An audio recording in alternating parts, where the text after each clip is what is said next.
జయబాబాని నిన్న ఈ పేర దగ్గర ఆగామండి. అదే పిక్చర్ అక్కడ డిపిక్షన్ చూపిస్తున్నారు. అక్కడ ఫర్దర్గా ఉంటే డిస్కస్ చేద్దాము కాల్లో అనుకున్నాము. ఈ టర్మ్స్ కూడా ఒకసారి మీరు ఒకసారి చెప్పారు దాస్ మీరు. మళ్ళీ ఇక్కడ ఏమన్నా యాడ్ చేస్తారా? కంటిన్యూ చేద్దాం ఇది.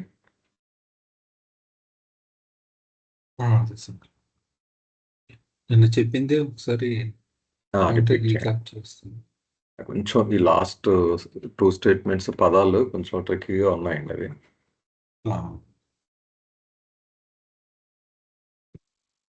మొదటిది పర్లేదు, ఫస్ట్ పార్ట్, సెకండ్ పార్ట్. మనకి ఇందులో ఈ 3 టర్మ్స్ కొత్తగా ఉంది. హాలతే మహమ్మదీ ఒకటి, మకామే మహమ్మదీ ఒకటి, ఇంకొకటి హకీకతే మహమ్మదీ. ఈ 3 టర్మ్స్ లో ఈ హాలతే మహమ్మదీ అంటే టు బి స్టేట్ అండి. దీన్ని హాలతే మహమ్మదీ అంటారు. అంటే మన గోల్ ఏదైతే ఉందో దాన్ని స్టేట్ ఆఫ్ మహమ్మద్ అంటారు, మహమ్మద్ స్థితి అంటారు. హాలతే మహమ్మదీ అని సూఫీ వాళ్ళు పిలుస్తారు. దీన్నే మనం విజ్ఞానాన్ని కూడా అంటాం. విజ్ఞానికి విజ్ఞాన భూమికకి తేడా ఉందని మనం గతంలో ఒకసారి చెప్పుకున్నాం. విజ్ఞానం అంటే ఈ గాడ్ కాన్షియస్నెస్ ఉండేది. దీన్నే హాలతే మహమ్మదీ అంటారు. మహమ్మద్ స్టేట్ ఆఫ్ మహమ్మద్ అంటారు, మహమ్మద్ స్థితి అని మనం. ఇంకొకటి మకామే మహమ్మదీ. సో ఇది ఈ స్థితిని మనం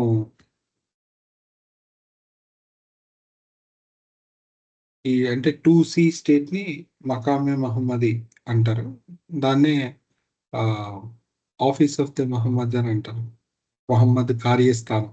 ఇది మహమ్మద్ స్థితి అయితే ఇది మహమ్మద్ కార్యస్థానం. ఇది క్లియర్ గానే ఉంది కదండి, ఇందులో డౌట్ ఏం లేదు అనుకుంటున్నాం. ఎందుకంటే సి స్థితికి వెళ్ళిన తర్వాతే మనం వర్క్ అనేది చేయడం జరుగుతుంది. అంటే క్రియేషన్ కాన్షియస్నెస్ ఉంటుంది, ప్లస్ దాంతోపాటు డ్యూటీ కూడా ఉంటుంది. సో ఈ కార్యస్థానం నుండి మనకు పని చేస్తారు. దాన్ని మనం మకామే మహమ్మది, మహమ్మద్ కార్యస్థానం అంటాం. వేదాంతంలో విజ్ఞాన భూమిక అంటారు. సో విజ్ఞాన భూమికలో ఉండే మనకి వర్క్ అనేది జరుగుతూ ఉంటుంది సద్గురువుల ద్వారా, అవతారుల ద్వారా. అలాగే బాబా ఒకసారి గ్యారన్ ఫోర్ట్ అనుకుంటా అతని పేరు, ఒక వెస్టనర్, అతనికి ఎక్స్ప్లెనేషన్ ఇస్తూ అతను ఒకసారి అడిగారు బాబాని, బాబా ఈ శంబల శంబల అంటుంటారు అందరూ, ముఖ్యంగా థియోసోఫిస్ట్స్ అంటే థియోసాఫికల్ సొసైటీకి చెందిన వాళ్ళు ఈ పదాలు ఎక్కువగా వాడుతున్నారు, ఏంటి శంబల అంటే ఇదని చెప్పారు బాబు. ఈ సి స్టేట్ నే శంబల అంటారని చెప్పారు. ఇక్కడ నుండి ఈ గాడ్ రిలేటెడ్ సోల్స్ ఎవరికైతే తిరిగి క్రియేషన్ కాన్షియస్నెస్ కూడా వచ్చి వాళ్ళు ఈ సృష్టి విశ్వ ప్రయోజనం కోసం, లోక ప్రయోజనం కోసం పనిచేస్తూ ఉంటారో ఆ ప్లేస్ ని వీళ్ళు ఇలా పిలుస్తున్నారు శంబల అని. So it is nothing but విజ్ఞాన భూమిక అని చెప్పారు. ఇది మెహర్ బాబా జర్నల్ లో నేను ఎక్స్ప్లెనేషన్ ఉంది, చూసుకోవచ్చు. అదండి, దీన్నే మనం మకామే మహమ్మది అంటాం. ఇంకా చివరిగా ఉన్నది హకీకతే మహమ్మది అనేది ఒకటి ఉంది. మనం దాన్ని చూసినట్లు హకీకతే మహమ్మది అంటే this one, 10th state of God. అయితే 10 కి సికి 2Cకి 10 స్టేట్ కి తేడా ఏంటంటే 2C అనేది ఒక అంటే ఆఫీసుని అలాగంటారు, కానీ ఆ ఆఫీసులో పనిచేస్తున్న వ్యక్తి మానవ రూపంలో ఉన్నప్పుడు ఆ మానవ రూపంలో ఉన్నటువంటి ఆ స్థితిని మనం హకీకతే మహమ్మది అని అంటారు. సో 10th స్టేట్ ఆఫ్ గాడ్కి సికి తేడా స్థితి పరంగా ఏముండదు, కానీ ఇది మానవ రూపంలో ఉండి ఆ స్థితి గురించి మాట్లాడేటప్పుడు మనం దాన్ని హకీకతే మహమ్మది అంటాం.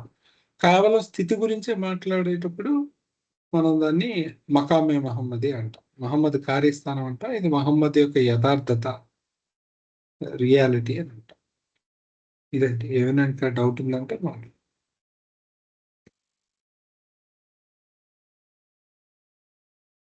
అంటే సద్గురువులకు కూడా అది వర్తిస్తుంది అంటే 10th స్టేట్ అదే వాళ్ళ 5గురు ఎప్పుడు ఉంటారు కనుక 10th స్టేట్ లో 5గురు. సద్గురుకి వర్తిస్తుందండి, ఎందుకంటే రాయడం ఆ, స్టేట్ 10 అనే రాశారు. ఆ, 10th state of God in physical body అన్నారు. ఓకే. సరే, జై బాబా అండి. ఇప్పుడు గ్రాస్ ఫామ్ లో భగవంతుడు భూమి మీదకి వచ్చినప్పుడు కూడా సి స్నానం అనొచ్చండి, సి నుంచి వర్క్ చేస్తాను అనొచ్చండి. సి నుండి వర్క్ చేస్తారు. ఇప్పుడు అవతార్ సి నుండే వర్క్ అంటే చేస్తారు. భగవంతుడు సద్గురువులు అంటే సి నుండి భగవంతుడు భూమి మీద సో అంటే ఫిజికల్ వాళ్ళు గా గ్రాస్. స్థితి. ఇప్పుడు సపోజ్ ఒకటి చూసుకోండి, ఇప్పుడు గాడ్ రియలైజేషన్ వచ్చింది అనుకోండి ఒక వ్యక్తికి, 6th ప్లేన్ నుండి 7th ప్లేన్ కి వెళ్ళారు అతను, ఒక పర్సన్. సో అతను గోల్ చేరుకున్నారు. సో ఇప్పుడు అతను మానవ రూపంలోనే ఉన్నారు, కానీ అతను ఉన్న స్థితి ఈ స్థితి ఏది,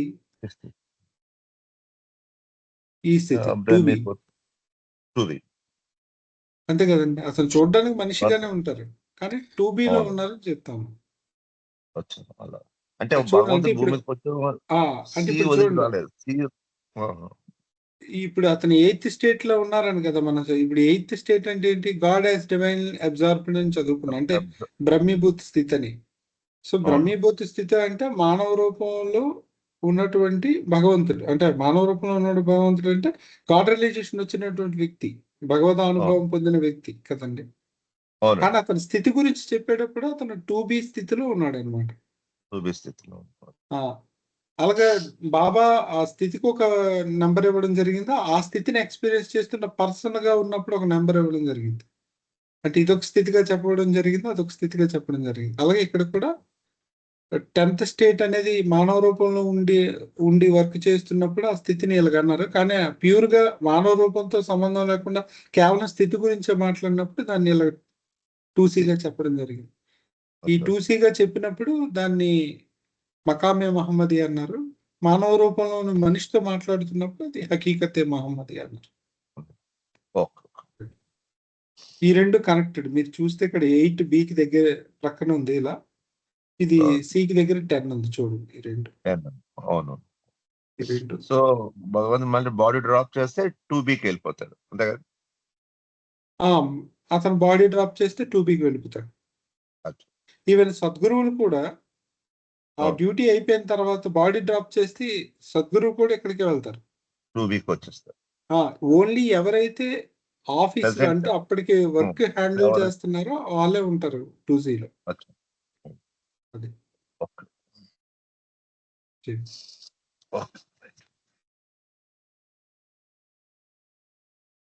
రాజు గారు అంతే సార్, ఏమైనా ఉంటుంది. ఓకే సార్, మీ నాగేష్ గారు మీరు కూడా ఏమైనా యాడ్ చేస్తారండి? సమ్మప్ చేస్తానండి, సమ్మప్ అవ్వలేదు కదా. చేయండి ఒకసారి, దాని మీద క్వశ్చన్స్ ఉంటే మళ్ళీ డిస్కస్. నాకు అర్థమైంది, నేను చెప్తానండి. లక్ష్మణ్ మే పర్హాప్స్ యాడ్. ఓకే, యాక్చువల్గా ఒక ఆత్మ తన కోసం సట్లి గ్యాస్ దగ్గర నుంచి ప్రయాణం ప్రారంభించింది, ఎవల్యూషన్ అంతా పూర్తి చేసుకుంది, 100% చైతన్యమును సంపాదించుకుంది, కానీ సంస్కారములు అడ్డుగా ఉన్నాయి, దానికోసం పునర్జన్మలు ఎత్తుతూ ఉంది. ఆ తర్వాత ఆధ్యాత్మిక మార్గంలోకి ప్రవేశించింది, అంటే 1వ భూమికకు అడుగుపెట్టింది. అక్కడ సూక్ష్మ భూమిక, మానసిక భూమిక దాటుకుని 6వ భూమిక దాటి 7లోకి వచ్చేసింది, 7వ భూమికలోకి అడుగుపెట్టింది. 7వ భూమికలోకి అడుగుపెట్టగానే భగవంతుడి యొక్క అనుభవాన్ని పొందింది. దాన్నే మనం స్టేట్ 8 అన్నాము. ఇక ఆ వ్యక్తిగతమైనటువంటి, అంటే వ్యక్తికి సంబంధించిన ప్రయాణం పూర్తయిపోయింది. ఆ స్టేట్ 8 దగ్గరికి వచ్చేటప్పటికి భగవంతుణ్ణి నేను అనేటువంటి అనుభవం వచ్చేసింది అతనికి కదండి. సో ఒక వ్యక్తిగా చూసుకుంటే ఇంకా అతను సాధించాల్సింది ఏమీ మిగిలి లేదు. సో సాధారణంగా జరిగేది ఏంటి, 3-4 రోజుల్లో ఈ దేహమును విడిచిపెట్టి స్టేట్ 2Bలోకి చేరిపోతాడు. మనం ఏం చెప్పుకున్నాం, అసలు ఆత్మ యొక్క ప్రయాణము అని మనం చదువుకునేదంతా అన్కాన్షియస్ గాడ్ ఏ స్టేట్లో ఉన్నటువంటి వాడు అతను కాన్షియస్నెస్ తెచ్చుకోవడం కోసం తెచ్చిన ప్రయాణమే ఇదంతా అని చెప్పుకున్నాం. కాబట్టి 8కి వచ్చేటప్పటికి అతనికి ఫుల్ కాన్షియస్నెస్ వచ్చేసింది. ఇంతకంటే అతను తన గురించి తాను ప్రయాణం చేయవలసిన అవసరం లేదు. కాబట్టి 3-4 రోజుల్లో దేహము రాలిపోయి స్టేట్ 2Bని సొంతం చేసుకుని ఆ స్టేట్లో ఫుల్గా రిటైర్ అయిపోయి విశ్రాంతి తీసుకుంటాడు. మనం ఇక్కడ దాకా చదువుకున్నాం.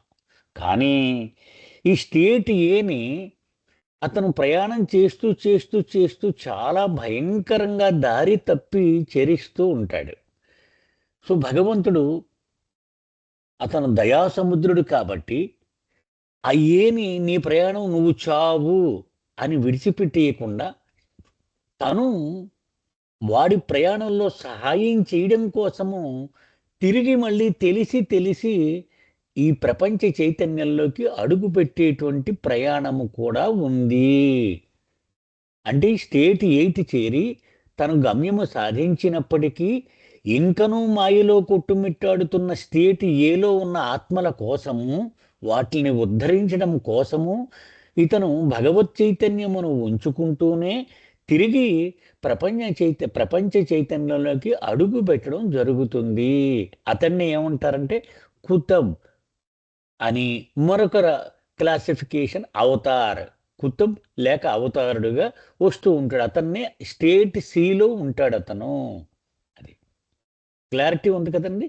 స్టేట్ ఏలో ప్రయాణం అంతా చేశాడు. ప్రయాణం పూర్తయిపోయాక స్టేట్ బిలో రిటైర్ అయిపోవాలి. కానీ ఈ ఆత్మలకి స్టేట్ ఏలో ఉన్న ఆత్మలకి సహాయం చేయడం కోసము స్టేట్ సిగా అతను వస్తూ ఉంటాడు. అలా వచ్చిన వాడు కుతుబ్ మనం అనుకుంటూ ఉంటాం. అంటే స్టేట్ సిని మానవ రూపము మళ్ళీ అతను ప్రపంచ చైతన్యములోనికి దిగి రావడం. అయితే స్టేట్ 8లో ఉన్నప్పుడు అతన్ని ఏమన్నాము? మజూబ్ అన్నాము. ఆ మజూబ్ ఒక్కసారిగా కుతుబ్ అయిపోడు.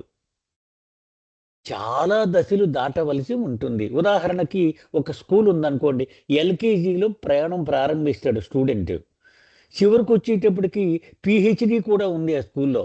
అది 5 సీట్లే ఉన్నాయి. అయితే పిహెచ్డిలో సాధించిన ప్రతివాడు కూడా అన్ని క్లాసులు దాటుకునే వచ్చాడు. కానీ ప్రతి క్లాసులో ఉన్న విద్యార్థి ఆ 5 పిహెచ్డి సీట్లు సాధించాడని గ్యారంటీ లేదు కదా. అలాగే ఈ భగవదనుభవం పొందిన ఆత్మలు అన్నీ కూడా కుతుబులు అయిపోతాయి అని లేదు. ఆ ప్రయాణం బాబా ఇక్కడ చెప్తున్నారన్నమాట. ఆ పదాలన్నీ అవే. అతను మొట్టమొదటి మజూబ్గా ఉంటాడు. తర్వాత అతను డివైన్ జంక్షన్ దగ్గరికి వెళ్తాడు. అంటే ఏంటి? కాసేపు ప్రపంచ చైతన్యము ఉంటుంది, కాసేపు ప్రపంచ చైతన్యం ఉండదు. భగవత్ చైతన్యం మాత్రం ఎప్పుడు ఉంటుంది, కానీ ప్రపంచ చైతన్యం మాత్రం ఊగిసలాడుతూ ఉంటుంది. అది పరమహంస అన్నారు. అయితే నెక్స్ట్ స్టెప్ వచ్చేటప్పటికి ఇటు భగవత్ చైతన్యము ఇటు ప్రపంచ చైతన్యము రెండూ వచ్చేసేవాడికి. అంటే సంపూర్ణముగా కుతుబుకున్నటువంటి పరిస్థితి మొత్తం వచ్చేసింది వాడికి. కానీ అతను కుతుబు యొక్క కార్యస్థానములో కూర్చునేటువంటి అధికారం ఇంకా లేదు అతనికి. అంతే కదండి. ఐఏఎస్లు అందరూ ఐఏఎస్లే. కానీ ఆ కాకినాడ డిస్ట్రిక్ట్ కలెక్టర్గా పోస్టింగ్ వచ్చి ఆ సీట్లో కూర్చుంటే, ఆ కార్యస్థానంలో కూర్చుంటే అతను తన అధికారాన్ని చలాయించగలడు కదా. అలాగనమాట. అతన్ని జీవన్ముక్త అన్నారు. ఈ పదాలు కొంచెం మనం అలవాటు పడాలండి. అంటే ఏంటి? అతను ఇంచుమించు కుతుబుకున్న అధికారాలు అన్నీ ఉన్నాయి, కానీ ఆ కుతుబు యొక్క కార్యస్థానంలో కూర్చోలేదు. అది దాటేసిన తర్వాత అప్పుడు కుతుబ్ అయిపోతాడు. కుతుబ్ అంటే సంపూర్ణముగా ఆ అధికారాల్ని చేజిక్కించుకున్నవాడు. అంటే తనకున్నటువంటి అనంత శక్తి, అనంత జ్ఞానము, అనంత ఆనందాన్ని తను అనుభవించడం కాకుండా ఇతరులను ఉద్ధరించడం కోసము వినియోగించగలడు. అతడు కుతుబ్. అయితే అది అవతార యుగం అయినప్పుడు అవతార పురుషుడు కూడా ఆ స్థితిలోనే ఉంటాడు. అది ఇప్పుడు మనకి క్లారిటీ ఏంటంటే బాబా చెప్పేది వీళ్ళందరూ కూడా భగవత్ స్థితిని అనుభవిస్తూ ఉన్నవాళ్ళే. కానీ కొందరు ఆ స్థితిని ఇతరులను ఉద్ధరించడానికి ఉపయోగించగలరు, కొంతమంది ఉపయోగించలేరు. ఆ ఉపయోగించగలిగిన వాళ్ళని ఏమన్నారు బాబా? సద్గురువు అన్నారు బాబా. అది ఈ మాత్రం మనం గుర్తుపెట్టుకుంటే సరిపోద్దండి. వీళ్ళందరూ భగవంతుళ్ళే, కానీ ఆ శక్తిని వినియోగించడం అనేది అది కార్యస్థానములో కూర్చున్న వాడికే ఆ అవకాశము ఉంటుంది. ఇది నా ఓపెన్ ఫర్ డిస్కషన్ అండి. Lakshman, you can add if you want. లేదు, మీరు మొత్తం కవర్ చేశారు, బాగుంది. ఏమైనా డౌట్స్ ఉంటే ఎవరికి అప్పుడు మనం చర్చిద్దాం.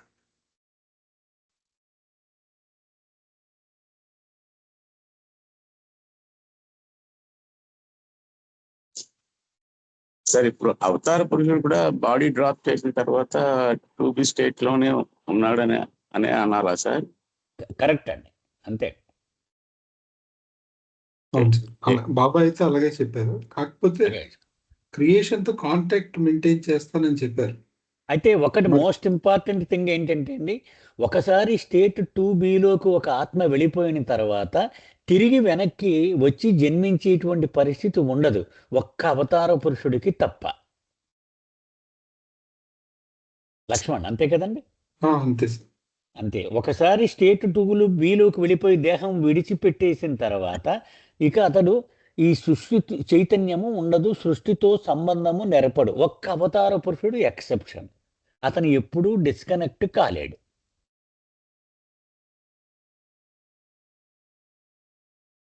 అలాగే ఒక విషయం గుర్తుపెట్టుకోవాలండి, గాడ్ స్పీక్స్ లో చెప్పిన విషయాలు వెరీ జనరల్ కామన్ థింగ్స్ చెప్పారు బాబా. మళ్ళీ ప్రతిదానికి మినహాయింపులు ఉన్నాయి, మనకి ఎక్సెప్షన్స్ ఉన్నాయి. అంటే అవి కొన్ని సందర్భాల్లో బాబా రివీల్ చేసిన ఉన్నాయి, అవి మనం ఇప్పుడు మాట్లాడుకోవద్దు. అంటే ఇప్పుడు చూడండి, 4th ప్లేన్ తర్వాత బ్యాక్ వస్తారు అంటే మిగిలిన వాటిలో రారా అంటే అసలు ఏమిటి, కొన్ని ఏమైనా వాటికి అంటే కొన్ని స్పెషల్ కేసెస్ ఉన్నాయంటే ఉండొచ్చు, ప్రతి దగ్గర స్పెషల్ కేసెస్ ఉంటాయని చెప్పారు బాబా. గాడ్ స్పీక్స్ లో మనకి ఈ పిక్చర్ ఇచ్చేటప్పుడు మాత్రం అతను జనరల్ కేసే మాట్లాడుతుంది. స్పెషల్ కేసెస్ అనేవి ఎక్కడైనా ఉంటే అవి మనం అంటే అవి బాబా చెప్పి వివరిస్తే మనం తెలుసుకోవచ్చు. అలాంటివి ఉదాహరణ, ఇప్పుడు అందరికీ ప్రతి మానవుడికి గుండె ఎడం పక్కన ఉంటుంది, కానీ 1,00,000 మందిలో ఒకడికి కుడి పక్కన కూడా ఉండొచ్చటండి. అది ఎక్సెప్షన్, అది జనరల్ రూల్ కాదు. అలాగే ఇది జనరల్ రూల్ చెప్పుకొచ్చారు బాబా, కానీ దీనికి ఎక్సెప్షన్స్ ఉండొచ్చు. ఎస్, ఇప్పుడు జస్ట్ ఎగ్జాంపుల్ కోసం ఒకటి చెప్తాను. వాజా క్విజర్ అని ఒక అతను ఉంటారు, వాజా క్విజర్. అంటే సూఫీలు సాహిత్యంలో అతని పేరు ఉంది, హిందూ సాహిత్యంలో లేదు, బహుశా ఇంకేదైనా పేరుతో ఉండొచ్చు, నాకు తెలియదు. ఇది బాబా చెప్పిన విషయం. ఇతని ద్వారా గాడ్ రియలైజేషన్ ఒక వ్యక్తికి ఇవ్వాలనుకునేటప్పుడు, ఎవరైనా ఒక ఎలిజిబుల్ సోల్కి గాడ్ రియలైజేషన్ ఇవ్వాలనుకుంటే, అప్పటికి సద్గురు ఎవరు ఫిజికల్ గా అందుబాటులో లేకపోతే ఈ క్వాజా క్విజర్ అనే అతను వచ్చి అతను గాడ్ రియలైజేషన్ ఇస్తారంట. ఇలాగా అతను కొంతమందికి ఇచ్చారని ఉంది మనకి చరిత్రలో. ఉదాహరణగా నారాయణ మహారాజ్కి ఇతనే దత్తాత్రేయుడు రూపంలో వచ్చి ఇచ్చారని మనకి లార్డ్ మెహర్లో రాసు. ఇతను కూడా ఎప్పుడు ఉంటాడండి పర్ఫెక్ట్ మాస్టర్, ఈ సద్గురు. ఎప్పుడైతే అవసరం అవుతుందో అప్పుడు అతను వచ్చి ఇచ్చిస్తూ ఉంటాడు. మానవ రూపంలో ఉండడు, బట్ మానవ రూపాన్ని ధరించి అతను సృష్టికి అందుబాటులో ఉంది. ఇది ఒక స్పెషల్ కేసు ఇది. ఇప్పుడు అది మాట్లాడలేదు బాబా గాడ్ స్పీక్స్ లో, అక్కడ వేరేగా చెప్పారు. అలాగే ఇప్పుడు మానవ రూపంలో ఉన్న సద్గురు ద్వారానే మనకు ఒక వ్యక్తికి గాడ్ రియలైజేషన్ వస్తుంది. ఈవెన్ క్వాజా క్విజర్ అయినా ఏదో ఒక రూపం ధరించి ఇవ్వడం జరుగుతుంది. కానీ షిరిడి సాయిబాబా విషయంలో బాడీ డ్రాప్ చేసినటువంటి ఒక సద్గురు అయిన జర్జరీ జార్ బక్ష్, అతను ఎప్పుడు 13th 14th సెంచరీలో, I think 13th సెంచరీలో అతను బాడీ డ్రాప్ చేశారు. జర్జరీ జార్ బక్ష సమాధి కుల్దాబాద్ దగ్గర ఉంది. కానీ అతను ఇచ్చిన ప్రామిస్ కోసం అతను వచ్చి షిరిడి సాయిబాబాకి 19th సెంచరీలో 19th సెంచరీలో షిరిడి సాయిబాబాకి గాడ్ రియలైజేషన్ ఇవ్వడం జరిగింది. 700 ఏళ్ళ తర్వాత 700 ఏళ్ళ తర్వాత అంటే మళ్ళీ మనిషిగా కాదు, ఆ స్థితిలో ఉంటేనే, మానవ రూపం లేకుండానే ఇచ్చారు. ఇది ఒక స్పెషల్ కేసు ఇది. సో ఇలాంటివి ఉంటాయి, ఫిట్ కావు మనకి తెలిసినటువంటి విషయాల పరిధిలో ఇవి రావు. అలాగే అలాంటివి మినీ ఉన్నాయి. మినీ అవతార్స్ గురించి నేను చెప్పలేదు ఆ, గాడ్ స్పీక్స్ లో అని బాబా చెప్పారు. రైట్. ఆ, ఇవి ఉన్నాయండి, ఇవన్నీ కొన్ని మనకు తెలియవు. ఇప్పుడు శివాజీ ఉన్నారు, అతని అవతారాన్ని బాబా చెప్పారు, బట్ అతనికి గాడ్ కాన్షియస్నెస్ లేదు. అతనికి ఏ ముసుగైతే వేసి తీసుకొచ్చారో అదే ముసుగులో జీవితాంతం ఉంచే వర్క్ చేయించారు అతనితో. ఇద్దరు సద్గురులు మేజర్ గా సమర్థ రామదాసు తుకారాం ప్రక్కనే ఉండి అతను ఏం చేయాలో ఆయన చేత అన్ని పనులు చేయించారు. అతను అత్యద్భుతమైన పనులు చేశాడు అతను. అసలు అలాంటి కింగ్ వెళ్ళాడని చెప్పాడు బాబా గత కొంతకాలంగా. సో ఇలాంటి ఎక్సెప్షన్స్ ఉన్నాయి. అవి ఇంకా గాడ్ స్పీక్స్ లో నేను ఆ టాపిక్స్ అన్ని మాట్లాడలేదు, ఎందుకంటే అది తర్వాత ఎడిషన్స్ లో మాట్లాడతాను అనుకున్నారు. ఆ మాట చెప్పారు అతను బాబా. ఈ ఈ మధ్య రిలీజ్ అయిన ఒక ఫార్చునేట్ స్లేవ్, అంతే కదా సార్ అది, బిఫిటింగ్ ఏ ఫార్చునేట్ స్లేవ్ లో ఫార్చునేట్ స్లేవ్ అని ఎరిచ్తో బాబా చెప్పారు. మినీ అవతార్ గురించి గాడ్ స్పీక్స్ లో నేను ఒమిట్ చేశాను, నెక్స్ట్ టైం వచ్చినప్పుడు డీటెయిల్ గా చెప్తాను అని చెప్పారు. సో అలాంటివి ఉంటాయండి. అవి అంటే ఏ సందర్భంలో మీకు అవి తారసపడ్డాయనుకోండి, ఇంకెవరి ద్వారా ఇదేంటిది ఇలా ఉందని అనుకోకండి. చాలా ఉంటాయి, ఎందుకంటే సృష్టి రహస్యాలు అనంతం అసలు మనకి. సింపుల్ గా మనకు అర్థం కాని విషయాన్ని అతను ఎందుకో చెప్పే ప్రయత్నం చేశారు. అంటే ఇప్పుడు ఆ టైం వచ్చింది పీపుల్ కి తెలుసుకునేదని ఇంతవరకు రివీల్ చేశారు, అంతే. జై బాబు.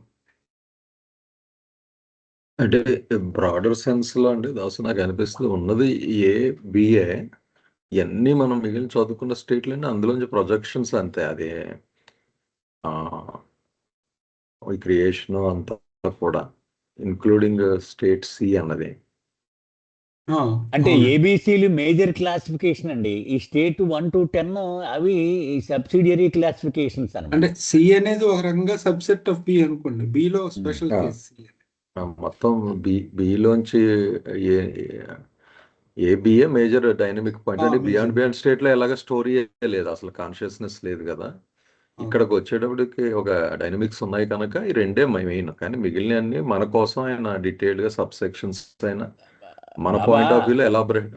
బాబా ఒక మాట వాడారండి, అనంత చైతన్యము తనకున్న కరుణ అనే వీక్నెస్ ని వాడుకొని సృష్టిలోకి జ్వరబడుతూ ఉంటుంది సీగా. ఎందుకంటే ఆయనకేం అవసరం లేదు, కానీ ఆ కరుణ వల్ల, ఆ జాలి వాత్సల్యము దానివల్ల సీలోకి ఎంటర్ అవుతాడు అనమాట. అవసరము తనకు లేక ఆయన భాస్కర్ రాజు గారు రాసే చూడండి ఆ పాట. ఆయనకేం అవసరం లేదు, ఈజ్ నాట్ బౌండ్. మనమందరం అవసరం ఉండొచ్చాము ఈ సృష్టిలోకి, ఆయన అవసరం లేకుండా కేవలము వాత్సల్యము ప్రేమ వల్ల అయ్యో వీడి ఏమైపోతాడు నేను పట్టించుకోకపోతే అని ఒకే ఒక్క కారణంగా ఆ సీలోకి ఎంటర్ అవుతాడు అనమాట ఆయన. అది పైగా ఇదంతా ఇల్యూజన్ అని తెలిసినైనా రావడం ఒక గొప్ప విచిత్రం. అది అంటే తెలిసి రొంపులోకి అడుగు పెట్టడం అనమాట.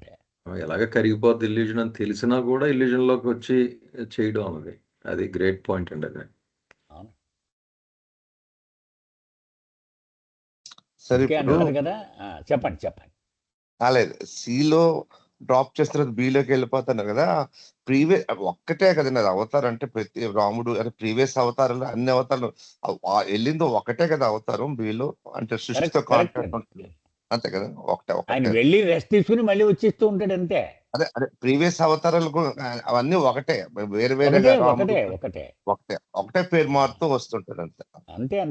దానికి చెప్పారు కదండి బీమ్స్ లో ఉంది, ఆ ప్రప్రథమాత్మ ఏదైతే ఈ సృష్టిలోకి ప్రవేశించి గాడ్ రియలైజేషన్ పొందిన మొట్టమొదటి సోల్ ఏదైతే ఉందో అదే పదే వస్తూ ఉంటుంది, రకరకాల పేర్లతో రకరకాల ప్రాంతాల్లో. లక్ష్మణ్ మహమ్మద్ గుర్రం మీద పడుకుని మళ్ళీ లేచి పని చేస్తూ ఉంటాడని చెప్పారు కదా. ఒక గుర్తులేదు సార్, చెప్పండి. గుర్తులేదు. అది మహమ్మద్ గుర్రం మీద బయలుదేరి పని చేసి అంటే అతని డ్యూటీ చేసి మళ్ళీ చెట్టు కింద పడుకుంటాడట, మళ్ళీ పొద్దున్న లేచి మళ్ళీ పని చేస్తాడట, మళ్ళీ అలసట వస్తే పడుకుంటాడట. అలాగన్నమాట ఒకే అవతార పురుషుడు. అవసరం వచ్చినప్పుడల్లా ఆయన వచ్చి పని చక్కబెట్టి మళ్ళీ విశ్రాంతి తీసుకుంటూ ఉంటాడు బీలోకి వెళ్ళి. అది అతనే సృష్టితో కాంటాక్ట్ లో ఉంటాడు. అంతే. యాక్చువల్గా మీకు బిఫిటింగ్ ఏ ఫార్చునేట్ స్లీవ్లో ఒక రహస్యం చెప్పారండి బాబా. ఏరిచ్ రాశాడు, నేను అసలు సృష్టితోటి డిస్కనెక్ట్ అయి ఉండే పరిస్థితి నాకు అసలు అవకాశం ఉండదు అని చెప్పారట. ఎయిదర్ మేజర్ అవుతారు ఆర్ మినీ అవుతారు, అలాగే కనెక్షన్ మెయింటైన్ చేస్తూనే ఉండాలి, నాకు నాకు వదలరు మీరంతా అని చెప్పారట బాబా. అవును. అంటే ఇది చాలా పెద్ద విషయం అండి. నేను భూమి మీద లేని సమయం అంటూ ఎప్పుడు లేదు అని చెప్పారు. అది అసలు రహస్యం. ఆ, అది మీకు చాలా చెప్పడానికి నేను 700 సంవత్సరాల తర్వాత వస్తాను అని చెప్పాను. ఏ విషయంలో? మేజర్ యాడ్వెంట్ గురించి చెప్తూ. కానీ నేను మైనర్ యాడ్వెంట్స్ తో ఎప్పుడు భూమి మీద ఏదో ఒక రూపంలో ఉంటాను. ఎందుకంటే ఏదో ఒక అవసరం ఎప్పుడు ఉంటుంది. ఇప్పుడు శివాజీగా వచ్చారనే విషయం మనకెవరికి తెలియదు కదా. బాబా చెప్పారు కాబట్టి తెలుసు. నేను మహమ్మద్‌కి, మెహర్ బాబాకి మధ్యలో చాలా సార్లు వచ్చానని చెప్పారు. బర్మాలో ఏదో గురువుగా వచ్చానని చెప్పారు. శివాజీ అరే కాకుండా. ఈ సైకిల్లో 5329 సార్లు వచ్చాను అన్నాడు ఆయన. ఆ! తర్వాత ఒక క్యాలిక్యులేషన్ చెప్పారు కదా. అవును. ఆది శంకరాచార్యకి 2000 ఇయర్స్ బ్యాక్ వచ్చానని చెప్పారు. Correct correct. చూడండి. ఇవన్నీ ఇది బాబా ఎప్పుడు ఆ క్లోజెస్ట్ డిసైపుల్స్‌కి రివీల్ చేసిన థింగ్స్ అని చెప్తూ ఒకానొకసారి చెప్పేసారు. ఎప్పుడు ఏదో ఒక అవసరం ఉంటూనే ఉంటుంది. నేను ఎప్పుడు వస్తూనే ఉంటాను అని. కాబట్టి ఆ భారం ఆయన మీద ఉంటది. మనకలా చెప్పేస్తారు. ఇప్పుడు చూడు మన ఫాదర్‌కి, "నాన్న రాత్రంతా పని చేస్తున్నావు కొంచెం పడుకోవచ్చు కదా! నీకు నిద్ర లేదు కదంటే." "ఆ! పడుకున్నానురా నీకెందుకు నువ్వు పడుకో నేను తినేసాను నేను పడుకున్నాను" అని చెప్పేస్తాడు కొడుక్కి. ఎందుకంటే మళ్ళీ ఆడు బాధపడతాడు. రాత్రి నిద్ర లేదు తండ్రికి పూర్తిగా. తిండి కూడా లేదు. అది. అంటే ఆ కనిపించని త్యాగం అనేది ఆయనలో ఉంటుంది నిరంతరం. బాబా కూడా అంతే. మనకు రెస్ట్ అని అంటాడు. అతనెక్కడ రెస్ట్ తీసుకుంటాడు. ఇంత గందరగోళం పరిస్థితులుంటే. జై బాబా. అదే అంటే ఏదో ఒక ప్రాజెక్ట్ యాక్టివిటీ ఉంటుంది. మేజర్, మైనర్, మినియో ఏదో ఒకటి ఉంటుంది ఇంకా ఆయనకి కంటిన్యూస్. ఇది మేజర్ ప్రాజెక్ట్ గురించి మనకి ఎక్స్ప్లెయిన్ చేశారు అంతే అవతారుడుగా వచ్చినప్పుడు. అంతే. అందుకే అయితే ఒక ఈ మాట పి- అన్నారు. ఆ, ఇప్పుడు భగవంతుడు ఎలా ప్రేమిస్తున్నాడు గాని మీకెవరికి తెలిస్తే మీరు ఆయన ఉమ్, కోసం 1000 సార్లైనా చనిపోవడానికి సిద్ధంగా ఉంటారు. మాట ఉమ్, అదేమో. ఉమ్, ఒక మాట అన్నారండి బాబా, ప్రపంచంలో చరిత్రను అధ్యయనం చేసేటువంటి విద్యార్థులు రాజ్యాలు పుట్టడం, రాజ్యాలు పతనం అవడం, నాగరికతలు వెలవడం, నాగరికతలు నాశనం అయిపోవడం ఇవన్నీ చదువుతారు. కానీ అసలు మానవుడు చదవాల్సింది తన అనంతమైన త్యాగానికి ప్రతీక అయిన అవతారుడుగా రావడం, తిరిగి నిష్క్రమించడం. ఇది అసలు మానవుడు గుర్తుపెట్టుకుని అధ్యయనం చేయవలసినటువంటి గొప్ప విషయం అని చెప్పారు బాబా. అంటే ఆ స్టేట్ సి అంత గొప్పదన్నమాట అండి అది. Yes sir. అయితే దస్ చిన్న డౌట్ అండి. ఈ డెపిక్షన్ లో మాత్రం సిని ఏకే కనెక్ట్ చేశారు కానీ బికి ఎక్కడ డైరెక్ట్ కనెక్ట్ లేదు. ఎక్కడ ఉంది సార్? ఈ క్రింద ఉంటుంది. చూసారు Eighth ఎక్కడ? ఇలా తీసుకొచ్చి 8 నుంచి తీసుకొచ్చారు కదండి. ఆహా, ఇది చూసారు అలాగే. 8 నుంచి గీత అది. Eighth నుంచి. ఆ బిఏసిగా వస్తాడు అని అర్థం ఉండదు అలాగా. అదే అయితే మరి ఏ నుంచి సికి ఉన్న లింక్ ఏంటంటారు? అది ఒక గీత ఉంది కదా. ఇవన్నీ 2 స్టేట్ అని చెప్పడం. ఇవన్నీ 2 అంతే ఒక లెవెల్ అని చెప్పడానికి అంతే. ఇవన్నీ ఒక స్థాయిలో ఉన్నాయి. ఆ టూలోనే 3 పార్ట్లు కదా, ఏబిసి. కనెక్టెడ్ అని చెప్పడానికి ఒక దాంట్లోనే అంతే ఉన్నాయి. అంతే ఓకే ఓకే ఓకే అర్థం. అంటే ఒకటి బి ఏమో అన్కాన్షియస్, ఏ అన్కాన్షియస్, బిసి కాన్షియస్. ఒక డయాగ్రామ్ ఉంది. చూపిస్తానంటే అది ఉపయోగపడుతుందేమో.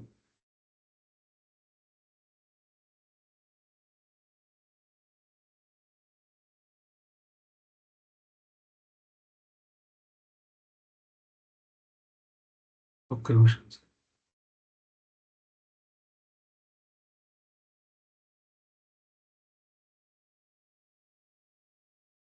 చూడండి ఈ డయాగ్రామ్ ఉపయోగపడచ్చు.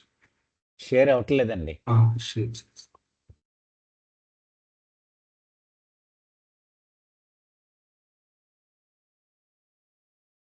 నేను జస్ట్ నా అండర్స్టాండింగ్ కోసం చేసుకున్నాను.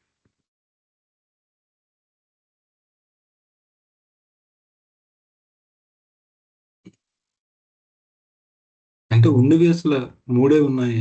స్టేట్ 1 అంటే నిద్రపోతున్న గాఢ నిద్రలో ఉన్న భగవంతుడు. స్టేట్ 3 కలగంటున్న భగవంతుడు. ఇంకా స్టేట్ 2లో మళ్ళీ 3 ఉన్నాయి. ఒకటి మేల్కొన్న భగవంతుడేంచి 2B, అంటే చైతన్యంతో మేల్కొని ఉన్న భగవంతుడు, అచైతన్యంగా ఉన్న భగవంతుడు, అసలు అందరికీ సహాయపడుతున్నటువంటి సి స్టేట్. అంటే స్టేట్ 1 అంటే నో కాన్షియస్నెస్, స్టేట్ ఏ అంటే అన్కాన్షియస్నెస్, స్టేట్ బి అంటే ఫుల్ కాన్షియస్నెస్, స్టేట్ 3 అంటే క్రియేషన్ కాన్షియస్నెస్, స్టేట్ 2C అంటే ఆల్ కాన్షియస్నెస్. జస్ట్ ఇది అండర్స్టాండింగ్ కోసం వేసుకునేది. ఇలా ఉన్నది 3 ఉన్నాయి, ఇంకేం లేదు. మనం చూస్తున్న క్రియేషన్ ఈ స్టేట్ 3 కంటున్న కళ అనమాట. అయితే స్టేట్ 2C మొత్తం ఆల్ కాన్షియస్నెస్ అంటే ఇంక్లూడింగ్ క్రియేషన్ అన్నీ తెలుసు కూడా. అసలు అన్నీ తెలుసు ఇతనికి. ఇతనికి తెలుసు కాబట్టి ఇతను ఈ 3 కంటున్న కళలోకి వస్తాడు. స్టేట్ 3 అంటే అదే క్రియేటర్ గాడ్. ఈ క్రియేటర్ గాడ్ కంటున్న కళలోకి వస్తాడు. అతను వచ్చి ఈ సీలో ఉన్నవాడు అని పనంతా చేస్తాడు. అందుకు సెంటర్ లో పెట్టారు అది. అవునండి, శివుడి బొమ్మ అర్ధనారీశ్వరుడిగా చూపెడతారు కదా, అది 3 అండి. అదే అది అది 3 అంటారా? అది ఎందుకు చూపెడతారు? నేను అనుకుంటాను సృష్టి చైతన్యము, అనంత చైతన్యము అని అనుకున్నాను నేను. అసలు నాకు తెలియదు అది. కాదు, అంటే దానికి వివరణ ఉంది. అర్ధనారీశ్వరుడు అంటే ఈశ్వర అంటే శివశక్తుల సంగమం, ఎవ్రీథింగ్ నథింగ్ కలిసింది. ఓకే ఓకే అప్పుడే క్రియేషన్ వస్తుంది. ఓకే ఓకే, వెళ్దామండి ముందుకి. Okay sir. Okay.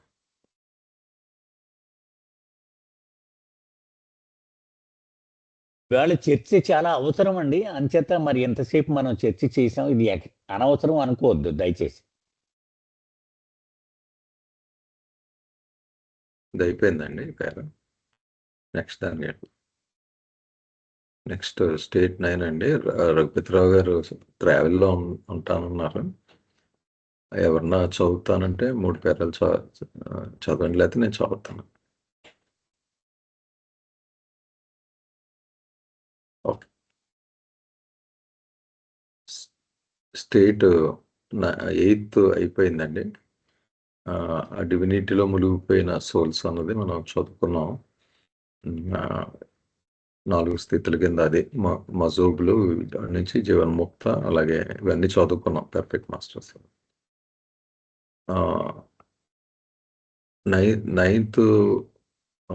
Ninth state God as liberated incarnate soul. ఇది నెక్స్ట్ స్థితిని చెప్తున్నారు. మనం పిక్చర్లో ఇందాక గుర్తుపెట్టుకుంటే నేను అడిగాను కదా ఈ క్వశ్చన్, దారి ఎలా ఉంది అని. మధ్యలో ఒక జంక్షన్ పాయింట్ లా ఉంటుంది. 9th 10th అయితే అదే సద్గురువులు అవతారుడుగా చెప్పుకున్నాం. ఈ 9th ఆ జంక్షన్ స్టేట్ గురించి ఇక్కడ వివరిస్తున్నారు. ఇది ఒక్కొక్కసారి మనం చాప్టర్లో డీటెయిల్ గానే చదువుకున్నాం దీని గురించి. God as liberated incarnate soul. భగవంతుడు అంటే స్వేచ్ఛను పొందిన సోల్గా మళ్ళీ మనోదేహంలోనే ఉంటాడు ఈ స్థితిలో కూడా. దాని గురించి చెప్తున్నారు. If God divinely observed as in state 8 recovers and maintains normal consciousness of the mental, subtle and gross spheres through his mental, subtle and gross aspects as an embodiment of a perfect human being known as Mazub. He then experiences state 9th at the divine junction between God states 8th and 10th. If God divinely observed as in state 8th, అంటే 8వ దశలో ఆ దైవత్వంలో అది పూర్తిగా మునిగిపోయి ఉన్నప్పుడు 8th state మనం ఏదైతే ముందు చదువుకున్నామో అందులో ఉన్న తర్వాత recovers and maintains normal consciousness of mental, subtle, gross spheres. అయితే అక్కడ అందులో మునిగిపోయిన తర్వాత మళ్ళీ రికవర్ అయ్యి అందులో బయటకు వచ్చి సామాన్యమైన చైతన్యం, అంటే మనం ఉన్న చైతన్యం, అదే సామాన్య చైతన్యం అంటే ఈ సృష్టి మెంటల్, సటిల్, గ్రాస్ స్పియర్స్ ద్వారా ఆయన మెంటల్, సటిల్, గ్రాస్ ఆస్పెక్ట్స్ని ఒక దేహంలో ఉంటూ ఒక పరిపూర్ణ మానవుడిగా ఉండడాన్ని మజూబ్ అంటారు అన్నమాట. ఆ స్థితిని నోన్ మజూబ్ అంటారు అని చదువుకున్నాం ఇంతకుముందు మజూబ్ అన్నది. ఈ then experiences state 9th at the divine junction between God states 8th and 10th. 8వ స్థితి 10వ స్థితి మధ్యలో ఒక జంక్షన్ ఉంటుంది, అది దైవీ జంక్షన్ అంటారు దాన్ని. దాన్ని అనుభవిస్తాడు. దాన్ని 9వ స్టేట్గా వివరించారు బాబాయ్. ఇది ఫస్ట్ పేరా అండి. నెక్స్ట్ కూడా చదువుతాం అండి. If the soul recovers the normal consciousness of the mental, subtle and gross bodies and spheres, it comes out of the Majub state, that is 8th, crossing the Fanafilla to get the experience of the Bakabilla state. But before becoming established in Bakabilla, it may enter state known to Sufis as Panama al-Baka of the Mokamye Purutat, which the Vedantists call Turiya Avastha. This is state 9th at the divine junction between Fanafilla and Bakabilla of divinity. అదే పదాలు కొంచెం అదే మనకి ఎక్కువ వాడినప్పటికీ చాలా మనకి ముందు చదువుకున్నది గుర్తు తెచ్చుకుంటే, ఇది 8th స్టేట్లో ఉండి మునిగిపోయి అక్కడి నుంచి మళ్ళీ రికవర్ అయ్యి సామాన్యమైన చైతన్యం వైపుకు వెళుతూ, అంటే సామాన్యమైన చైతన్యం అంటే మానసిక, సూక్ష్మ, అలాగే స్థూల బాడీస్లోకి, ఆ చైతన్యంలోకి, ఆ స్పియర్స్లోకి రావాలనుకున్నప్పుడు అదేం చేస్తుందంటే 8th స్టేట్ నుంచి, అంటే మజూబ్ స్థితి నుంచి బయటకు వచ్చి, అంటే ఆ స్థితి ఏంటి, fanafillah, crossing the fanafillah to get the experience of the baqabillah state. ఇక్కడి నుంచి అక్కడికి వెళ్తుంది అనమాట. ఆ ప్రయాణం ఇక్కడ చెప్తున్నారు. అయితే ఈ బకాబిల్లాకి వెళ్లే ముందు, but before becoming established in baqabillah, it may enter the state known to Sufis as fana al baqa. అక్కడికి మధ్యలో ఒక జంక్షన్ని దాటుకుని వెళ్ళాలి, ఆ స్థితిని దాటి వెళ్ళాలన్నమాట. దాని ముఖామ్య ఫరూరత్ అనే దాంట్లో భాగం అది, అందులోంచి వెళ్ళాలి. విచ్ ఈజ్ వేదాంతిస్ కాల్ తురియా అవస్థ. మనకు సింపుల్గా ఉండడానికి తురియా అవస్థ అన్నది గుర్తుపెట్టుకుంటే సరిపోతుంది. అది 9వ స్థితిగా, ఒక దైవీ జంక్షన్గా ఈ ఫనాఫల్లాకి బకాబిల్లాకి మధ్యలో ఉండే దైవత్వానికి సంబంధించిన స్థితిగా మనం గుర్తుపెట్టుకుంటే సరిపోతుంది. అంటే ఒక మధ్యస్థంగా ఒక జంక్షన్ అయితే ఉంది, ఆ జంక్షన్ దాటుకుని 10th స్టేట్కి వెళ్తారు అనేది మనం గుర్తుపెట్టుకుంది సార్. అయితే అదేలేండి, నేను ట్రై చేశాను ఎక్స్ప్లెయిన్ చేయడానికి. దాస్ మీరు ఒక్కసారి ఏమన్నా ఉంటే యాడ్ చేయండి.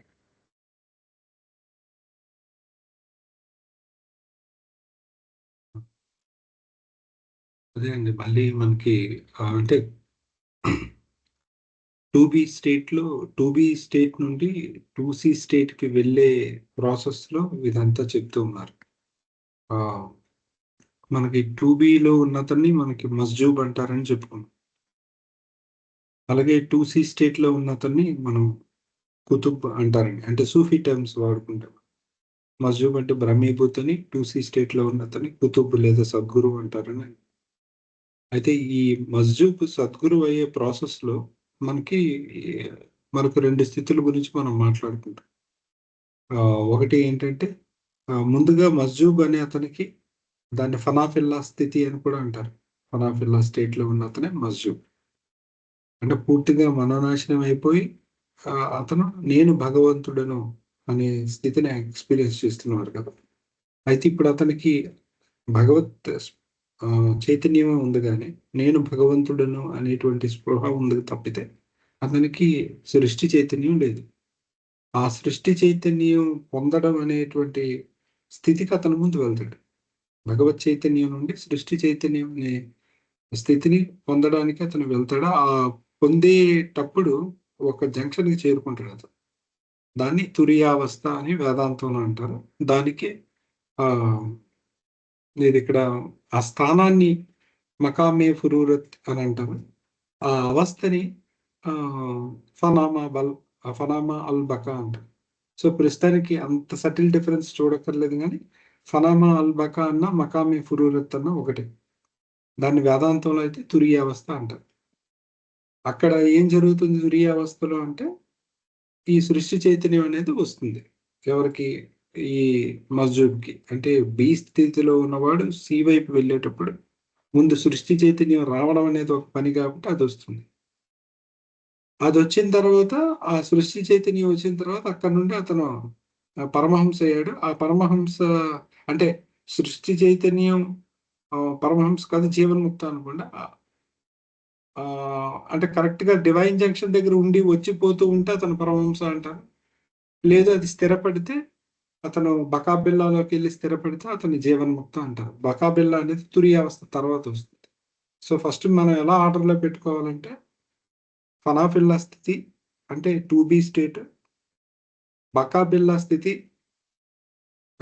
ఫనాఫిల్లా స్థితి 2B స్టేట్. ఆ 2B స్టేట్ తర్వాత నెక్స్ట్ వచ్చేది ఏంటి తురీయావస్థ అంటే అక్కడ సృష్టి చైతన్యం వస్తుంది. అక్కడ ఉన్న వ్యక్తి నుంచి పరమహంస అంటారు.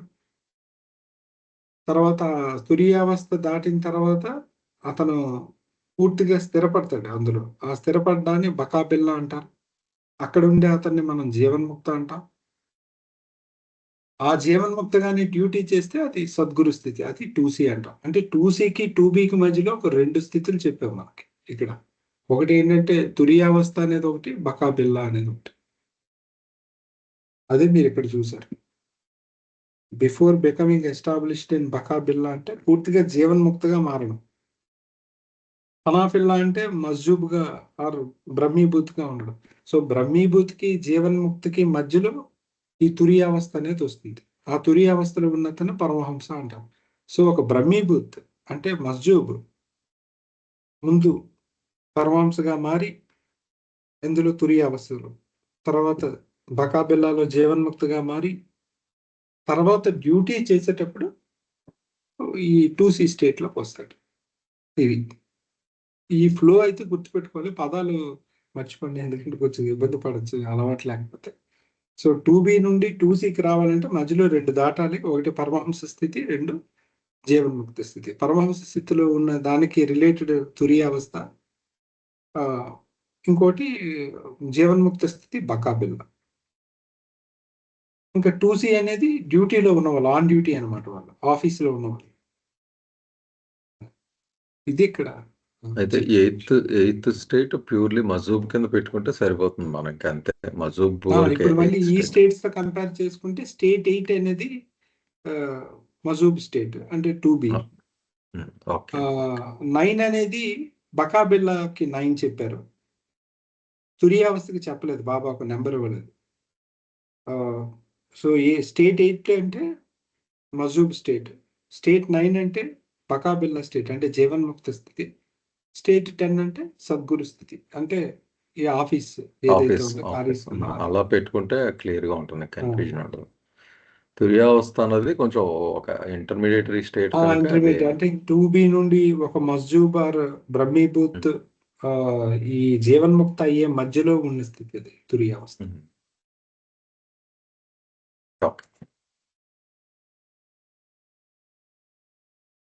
ఏమన్నా ప్రశ్నలు ఉన్నాయండి, లేదా సమాప్కి వెళ్దాం?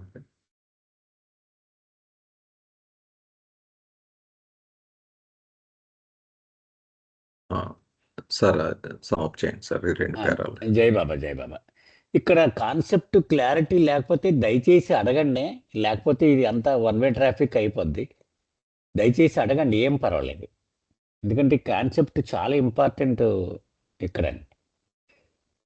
నాకు అర్థమైంది. అలా చెప్పండి. ఒక చార్ట్ నెంబర్ పెడతాను sir.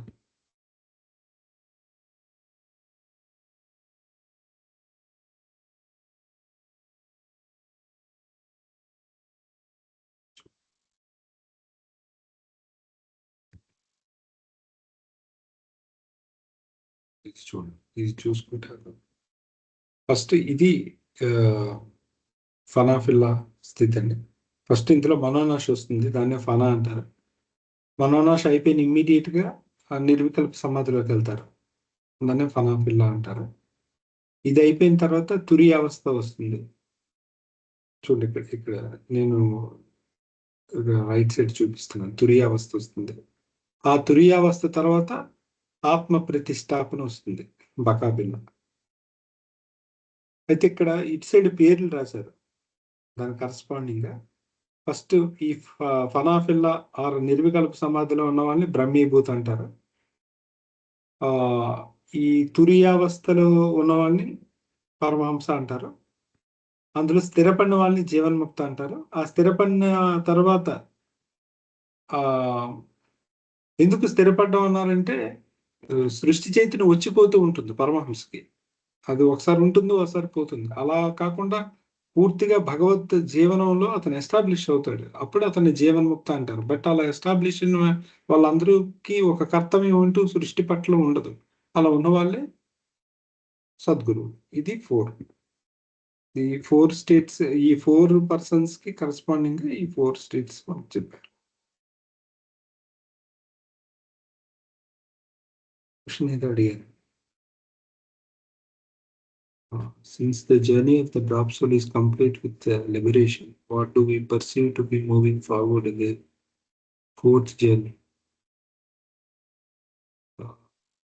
Journey of the liberator is a motion now function through that.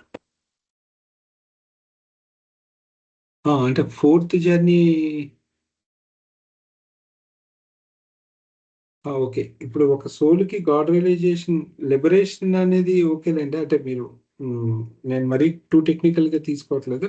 So goal reach అయినటువంటి సోల్ ఏదైతే ఉందో, అంటే ఈ 8th స్టేట్ 8th కి చేరిపోయింది, 2Bకి చేరిపోయింది. అలా 2Bకి చేరిన తర్వాత దాని జర్నీ అయిపోయింది. అదే సార్ చెప్పారు కదా. అయితే ఇప్పుడు అది ఎప్పుడు వర్క్ చేసినా ఇంకా వాషన్ గానే వర్క్ చేస్తుంది. Though it is a drop, but it works as a ocean. అందుకే బాబా దానికి భగవంతుడి జీవనం అని చెప్పారు. ఎవరికి జీవన్ముక్తది కానీ సద్గురువుది కానీ వాళ్ళకి క్రియేషన్ కాన్షియస్నెస్ ఉంటుంది కాబట్టి వాళ్ళు జీవించేటువంటి లైఫ్ ఏదైతే ఉందో, గాడ్ ఈజ్ లివింగ్ అని బాబా లైఫ్ ఆఫ్ గాడ్ అని వాడారు. ఆ జీవనం మామూలు మనిషి జీవిస్తున్నట్టు కాదు. చూడడానికి మన కాళ్ళు చేతులు ఇలాగే మనిషిలాగా కనిపిస్తారు, కానీ ఒక భగవంతుడు జీవిస్తూ ఉన్నాడు, ఒక లైఫ్ ను గడుపుతూ ఉన్నాడు భగవంతుడు అని చెప్పారు. సో మీ question, is the ocean now functioning through the drop అంటే yes, it is the ocean only functioning through the drop. ఓషనైజర్ ఇండివిజువల్ ఒకసారి కాన్సెప్ట్ చెప్పారు కదా మీరు. అవునండి, అది చెప్తే సరిపోతుంది. అంటే ఓషనైజ్డ్ ఇండివిజువల్. మళ్ళీ ఇంకా ఆ పదాలు ఇంట్రడ్యూస్ చేస్తే ప్రాబ్లం అని మాట్లాడు. అంటే సముద్రంగా మారినటువంటి బిందువు ఇప్పుడు పనిచేస్తుంది, అంటే సముద్రమే పనిచేస్తుంది. అలా అది బాబా ఒకసారి ఒక ఎక్స్ప్లెనేషన్ ఇచ్చారు. ఇండివిజువలైజ్డ్ ఓషనైజ్డ్ ఇండివిజువల్, అది సార్ చెప్తారు. సమాప్ చేస్తానండి ఒకసారి. అక్కడ నాకు టెక్స్ట్ దగ్గరికి తీసుకెళ్ళిపోరా. ఇందులో ఇంకెవరికి డౌట్స్ లేకపోతే వెళ్ళిపోతాను, మళ్ళీ బ్యాక్ రా.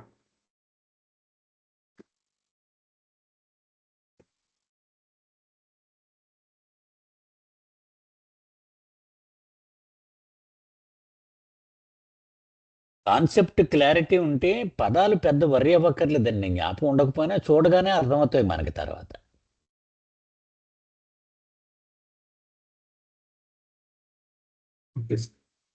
ఇక్కడ బాబా ఏం చెప్తున్నారంటే, స్టేట్ 8లో భగవద్ అనుభవం వచ్చేసింది అంటే ఏం జరిగింది?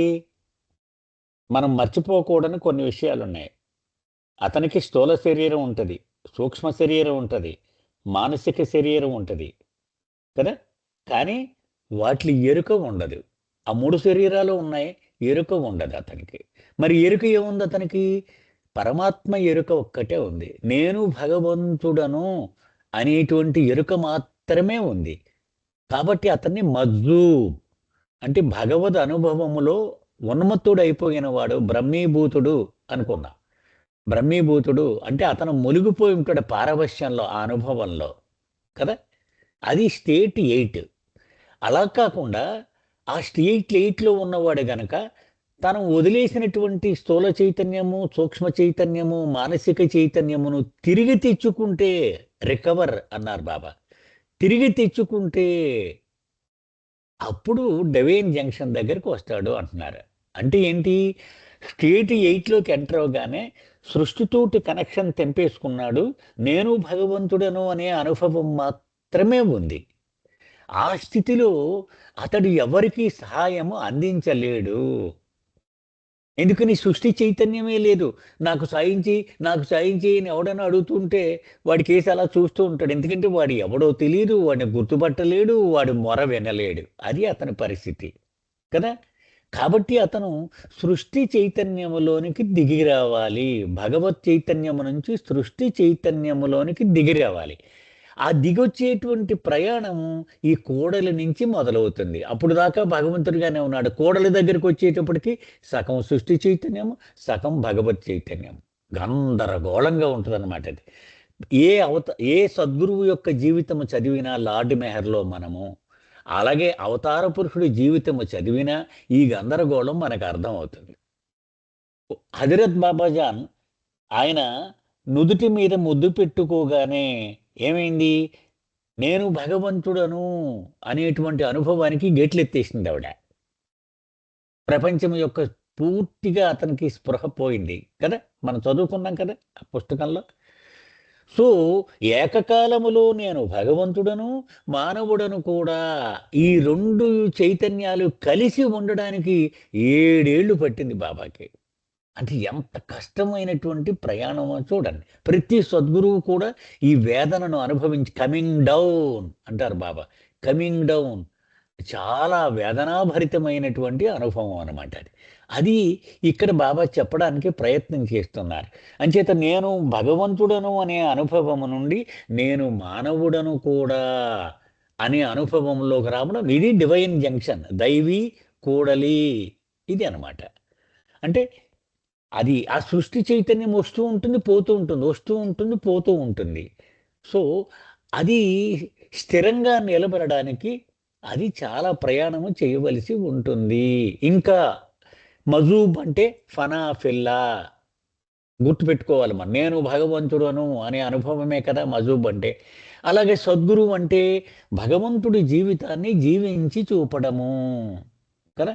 ఈ ఫనాఫిల్లాకు ఆ భగవంతుడి జీవితాన్ని, ఈ బకాబిల్లాకు మధ్యలో ఉండేటువంటి ప్రయాణము ఇక్కడ చూపెడుతున్నారు బాబా. ఆ మధ్యలో నడిచేటువంటి ప్రయాణం. దీనిలో ఏమన్నాము, ఆ డివైన్ కూడలి అనే దగ్గర పరమహంస అన్నాము. ఎస్టాబ్లిష్ అయిపోతే జీవన్ముక్త అన్నాము. పూర్తిగా భగవంతుడి జీవితాన్ని జీవించడం మొదలు పెడితే సద్గురువు అన్నాము కదా. ఈ మధ్యలో నడిచేటువంటిది ఇది బాబా చెప్తున్నారు అన్నమాట. ఈ డివైన్ జంక్షన్ అనడం అర్థం ఏంటంటే, ఈ పక్క నేను భగవంతుడును అనే అనుభవము, నేను మానవుడను కూడా అనే ఈ సృష్టి యొక్క చైతన్యం, ఈ రెండు అవి రెండు వస్తాయి. కాబట్టి ఆ కోడలి దాటేసి స్థిరముగా ఏకకాలములో నేను భగవంతుడను నేను మానవుడను కూడా అనే జీవితాన్ని జీవించడము సద్గురువు జీవితము. క్లుప్తంగా ఇంతేనండి. జై Baba sir. Now you can add if you want Laxman. సరే సార్, బాగుంది.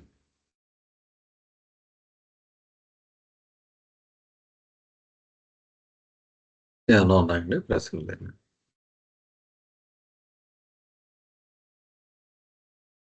ఓకే, నెక్స్ట్ పేరాకి వెళ్దాం.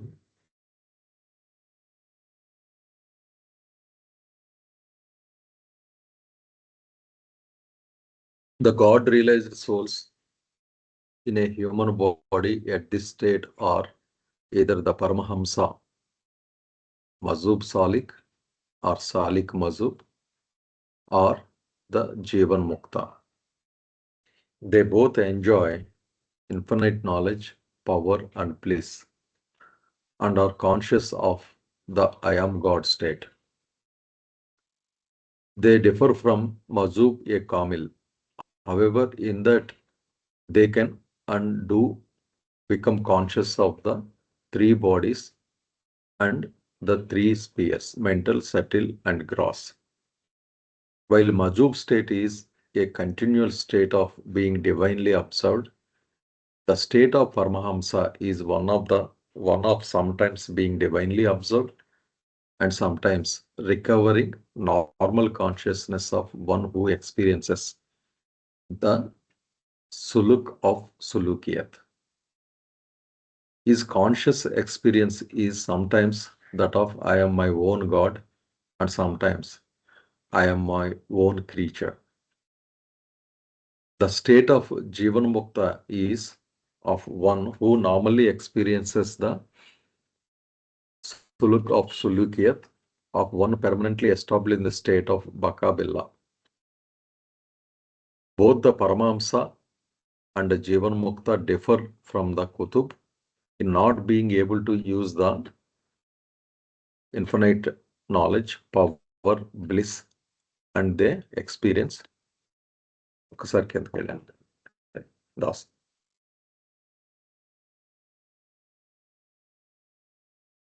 Experience continuously. అది పెద్ద పేర అండి. మళ్ళీ ఒక్కసారి మనం ఒక స్టేట్మెంట్ చూద్దాం. అది ఇందాక మనం చాలా వరకు డిస్కస్ చేసిందే అండి చెప్తున్నారు. The god realized souls in a human body at the state are either the Paramahansa or the jivanmukta. ఈ స్థితి ఇక్కడ ఇప్పుడు మనం చెప్పుకుంటున్న స్థితిలో ఏంటంటే మానవ దేహదారులై భగవత్ ఏమంటాం అది గాడ్ రియలైజ్డ్ అంటే ఆల్రెడీ వాళ్ళు భగవంతుడిగా అనుభూతి చెందుతున్నారు. ఈ స్టేట్ లో ఉన్న వాళ్ళని భగవద్ అనుభవాన్ని పొందుతూ మానవులు భగవద్ అనుభవాన్ని పొందుతున్నట్టు ఆ మానవుల స్థితిలో పరమహంస లేదా జీవనముక్త అన్నది ఇక్కడ ఈ స్టేట్ లో ఉంటుంది అన్నది చెప్తున్నారు. They both enjoy infinite knowledge, power and bless. వీళ్ళందరికీ కూడా భగవంతుడి త్రిగుణాలైన అనంతమైన జ్ఞానం, అనంతమైన శక్తి, అనంతమైన ఆనందం కలిగి ఉంటారు వీళ్ళు ఈ స్థితిలో ఉండి నేను భగవంతుణ్ణి అని పూర్తిగా మెలకువలో అది అనుభూతి చెందుతూ ఉంటారు. ఇది ముఖ్యంగా ఆ స్థితి లక్షణం అండి. అయితే ఇక్కడ they differ from majzoobe kamil however in that they can and do become conscious of the 3 bodies and the 3 space. ఇందాక దాసు వాళ్ళు ఎక్స్ప్లెయిన్ చేసినట్టు మళ్ళీ ఏం చేస్తున్నాడు ఆ స్థితి నుంచి ఈ క్రియేషన్ కాన్షియస్నెస్ లోకి ప్రవేశించడానికి పడుతున్న యాత్రలో మళ్ళీ they can do become conscious అంటే ఇక్కడ ఈ 3 స్పియర్స్లోని 3 దేహాల్లోని అనుభవంలోకి చొచ్చుకు వస్తున్నాడు నెమ్మదిగా మళ్ళీ వెనక్కి. ఒక విధంగా ఈ జర్నీ అంతా చేసి ఇందులోకి వస్తున్నాడు. While the majzoob state is a continual state of being divinely observed, the state of Paramahamsa is one of sometimes being divinely observed and sometimes recovering normal consciousness of one experiences the suluk of Sukiyat. మజూబ్ అనేది కంటిన్యూస్గా అందులో ఆ దైవత్వంలో observe అయిపోయి ఉన్న స్థితిగా మనం ఊహించుకుంటే ఈ ప్రయాణంలో ఏమవుతుందంటే పరమాంస అనే స్థితి ఏంటంటే ఒక్కొక్కసారి ఆ దైవత్వం వైపు ఊగిసలాడుతుంటాడు, మళ్ళీ ఒకసారి ఇందులోకి వస్తూ ఉంటాడు అంటే క్రియేషన్ కాన్షియస్నెస్ లోకి వస్తూ ఉంటాడు. ఈ ఊగిసలాట ఉంటుంది కనుక దాన్ని పరమహంస అన్నది మనం పరమహంసాన్ని మనం ఎవరినైతే అభివర్ణిస్తాం వాళ్ళ స్థితుల్లో ఉంటారు. ఇంకా స్థిరీకరింపబడలేదు అనమాట ఇటు రెండో వైపుకి. His conscious experience is some times that of I M my own God and sometimes I M my own creature. అయితే అది అనుభూతి ఎలా ఉంటుందో చెప్తున్నారు. ఒకసారి అంటే భగవంతుడి స్థితి నుంచే వస్తున్నాడు కదా, పొంది వస్తున్నాడు, నేను భగవంతుడిని అంటాడు అనుకుంటూ ఉంటాడు. రెండో వైపు ఊగిసలాడినప్పుడు అంటే ఈ సృష్టి నేపథ్యంలోకి వచ్చినప్పుడు నేను నాకు నేనుగా ఒక జీవిని అనేది ఉంటున్నాను. అంటే ఇంకా ఆల్మోస్ట్ నాకు చదువుతుంటే అనిపిస్తుంది మళ్ళీ ఒక పుట్టుకే ఇది, మళ్ళీ ఒక జన్మ తీసుకుంటున్నట్టు ఒక రకమైన జన్మ అది. ఆ ఊగిసలాట జరుగుతూ ఉంటుంది అనమాట రెండింటి మధ్యన. ఇది మనం దేనికి చెప్తున్నారు, ఇది పరమాంస స్థితికి చెప్తున్నారు. The state of jivanmukta is one who normally experiences the suluk of Sukiyat of one permanently established in the state of Pakabilla. జీవన్ముక్తగా వచ్చేటప్పటికి అది ఎక్స్పీరియన్స్ ఏంటంటే suluk of Sulukiyat అంటే స్థిరపడిపోతాడు, ఇంకా ఆ ఊగిసలాట ఉండదు అన్నది అనుకుంటున్నాను. అక్కడికి వచ్చేస్తాడు. Both the Paramahansa and jivanmukta differ from the Qutub in not being able to use infinite knowledge, power, bliss. అదే ఇక్కడ మనం ఇందాక మాట్లాడుకున్నదేనండి. జీవన్ముక్త పరమాంస వాళ్ళ స్థితికి కుతుపు స్థితికి డిఫరెన్స్ ఏంటంటే వాళ్ళకి అనంతమైన జ్ఞానము, అనంతమైన శక్తి, అనంత ఆనందం అనుభూతిలో ఉంటాయి. వాళ్ళు ఎలా వాడతారు వాడరు అన్న దాన్ని బట్టి తారతమ్యం ఉంటుంది అన్నది మరొకసారి మనం చాలాసార్లు చెప్పుకున్నదే. అది ఆఫీస్లో ఉండి దాని కార్యక్రమంలో చేస్తుంటే అది డిఫరెంట్. కానీ జీవన్ముక్తకి అంత ఆ స్థితే ఉంటుంది అన్ని అనుభవం రీత్యా ఇద్దరికి, సద్గురువుకి జీవన్ముక్తికి. ఇది డిఫరెన్స్ అన్నది ఇక్కడ హైలైట్ చేస్తున్నారు. జయబాబు.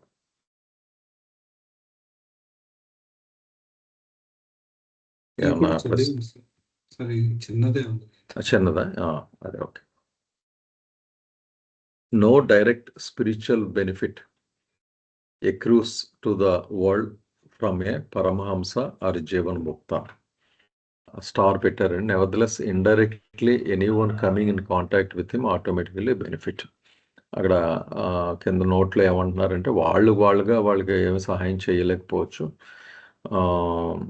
కానీ వాళ్ళకి సాన్నిధ్యంలోకి వచ్చిన వాళ్ళకి, వాళ్ళ సన్నిధిలో ఉన్న వాళ్ళకి వాళ్ళ ప్రభావం పడి వాళ్ళు ప్రయోజనం పొందే అవకాశం ఉంది అన్నది కింద నోట్లో రాశారండి.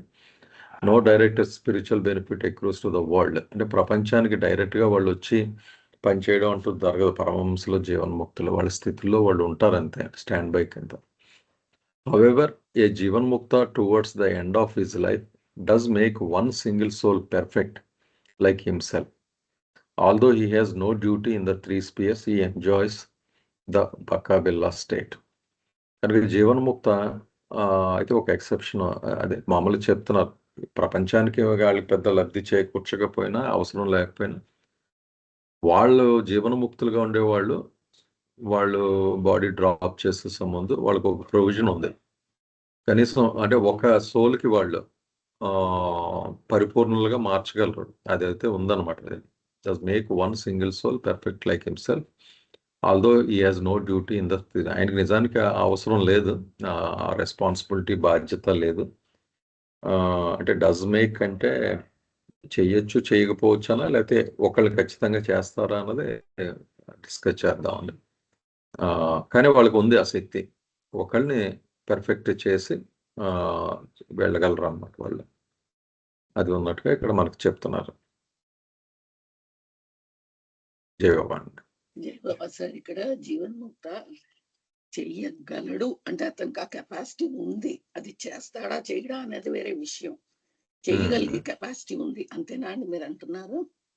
అయితే అదే ప్రతి ఒక్కళ్ళు ఒకళ్ళని చేయాల్సిన అవసరం అయితే ఉండకపోవచ్చు అతనికి, కానీ ఆ కెపాసిటీ ఉంటే అవసరమైతే చేస్తాడు అనమాట. అలా అనుకుంటున్నానండి. అలా అనుకుంటున్నాను. హీ డస్ మేక్ అంటే చేస్తాడని నేను అనుకుంటున్నాను. అంటే కంపల్సరీ ఒకళ్ళని చేసి వెళ్ళాలని ఏమైనా ఉంటుందా? అది డస్ అంటే తప్పనిసరిగా చేస్తాడు. అవునా? అది డూ డస్ రెండు ఎప్పుడు వాడుతా ఉంటే కంపల్సరీగా చేస్తేనే, తప్పనిసరిగా. అంటే ఇంతమంది జీవన్ముక్తులు ఒక్కొక్కళ్ళని కంపల్సరీ చేయడం అంటే కొంచెం నంబర్ మ్యాచింగ్ ఇబ్బంది కదండి. అది జీవన్ముక్తులు ఎక్కువ ఉంటారండి, ఎక్కువ మంది ఉంటారు కదండి, చాలా తక్కువ మంది ఉంటారు. ఒకరు ఇద్దరు ఉంటారు. అలాగా, ఓకే. యాక్చువల్ గా ఏంటంటే అండి, అతనికి పర్సనల్ గా సేవ చేసిన వాళ్ళకి ఆ బెనిఫిట్ వస్తుంది. పర్సనల్ గా అతనికి భోజనం పెట్టి, అతను అరుగు మీద, మా ఇంటి మీద అరుగు మీద ఉండండి అని వాడికి పడక సౌకర్యం అది ఇచ్చి, వాడికి స్నానాన్ని నీళ్లు పెట్టి సేవ చేస్తారు చూసారా, వాళ్ళు అనమాట. ఫిజికల్ కాంటాక్ట్ లోకి వచ్చిన వాళ్ళు, coming in contact with him, ఆయనతోటి వ్యక్తిగతంగా సహచర్యం చేసిన వాళ్ళు, వాళ్ళకి బెనిఫిట్ వస్తుంది. పర్ఫెక్ట్ లైక్ హిమ్సెల్ఫ్ అంటే అది పర్ఫెక్ట్ మాస్టర్ కాకపోవచ్చు, జీవన్ముక్త అయ్యి ఉండొచ్చు అంతే, తనకలాగే జీవన్ముక్త స్టేజ్ వరకే తీసుకెళ్ళగలరండి. ఓకే. లైక్ హిమ్సెల్ఫ్ అన్నారు కదా. ఓకే.